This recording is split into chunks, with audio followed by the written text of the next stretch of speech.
जब हमारा होता है, और ये लौकिक लौकिक चीज है, ये तो विवाह होता है जैसे हमारे घर में किसी का, हमारे लड़के का विवाह है, तो 2-3 दिन 4-5 दिन जब तक विवाह चले तब तक तो बड़ा आनंद आता है कि विवाह हो रहा है और सुंदर बढ़िया बहू आ गई हमारे घर में।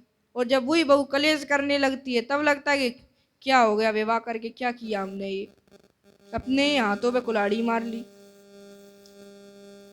तो ऐसा लगता है हमें, यानी विवाह जब तक होता है तब तक सुख मिलता है, फिर नहीं मिलता सुख। बस ऐसे ही हम सोचते हैं कि पढ़ाई अच्छी हो जाए, पास हो जाए, आनंद आ जाएगा, क्षणिक सुख मिलता है।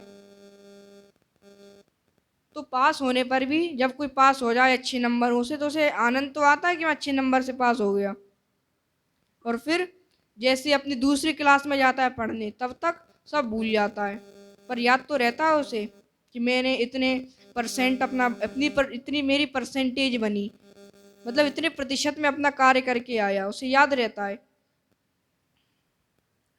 लेकिन आनंद तो क्षणिक ही था, अब वो आनंद नहीं है, पहले आया था जिस दिन हमारी परसेंटेज आई थी। ऐसे कहते हैं रिजल्ट आया है, तो रिजल्ट के दिन ही आनंद आता है बस, फिर वो आनंद गया, यानी जो सुख हुआ वो चला गया।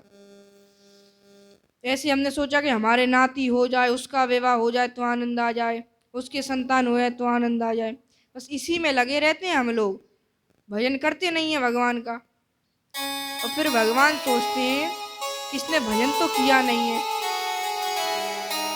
और मनुष्य शरीर इसने इतना कीमती मनुष्य शरीर ऐसे ही निकाल दिया, पूरा जीवन इसने।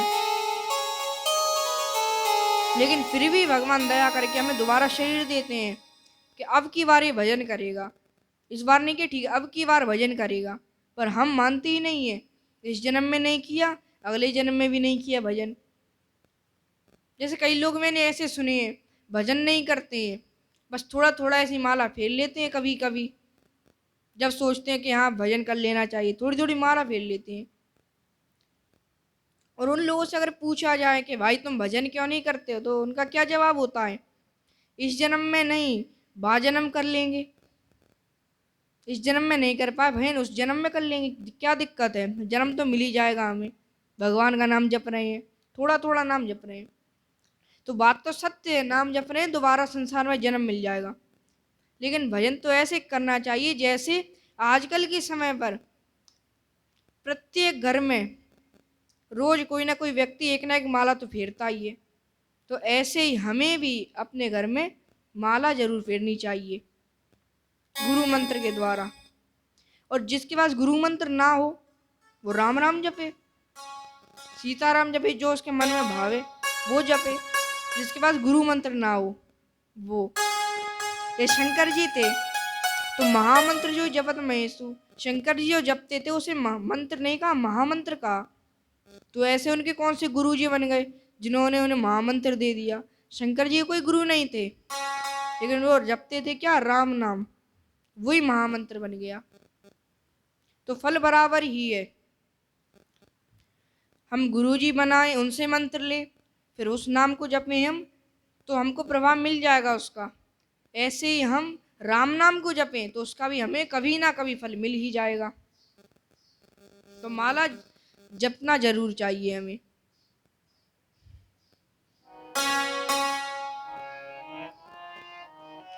ततस्ते क्षीण शुक्रता पुनलोकम् इमं शति पतन्ति देवशा देवै सद्यो विभ्रंशतोदयान्।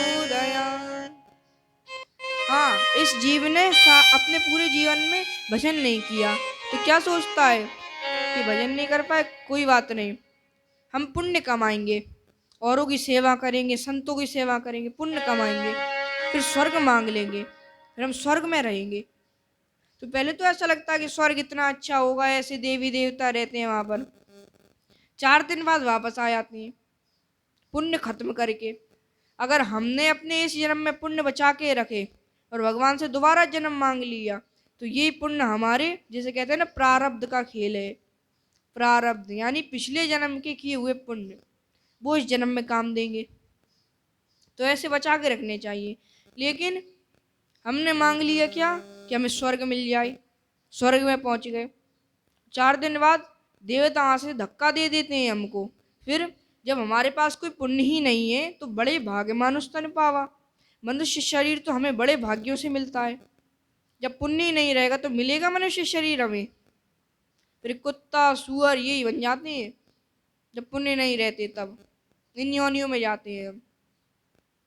तो स्वर्ग में क्षणिक सुख है, वो वहां भी माया लगी हुई है। जहां माया है वहां कभी सुख नहीं हो सकता।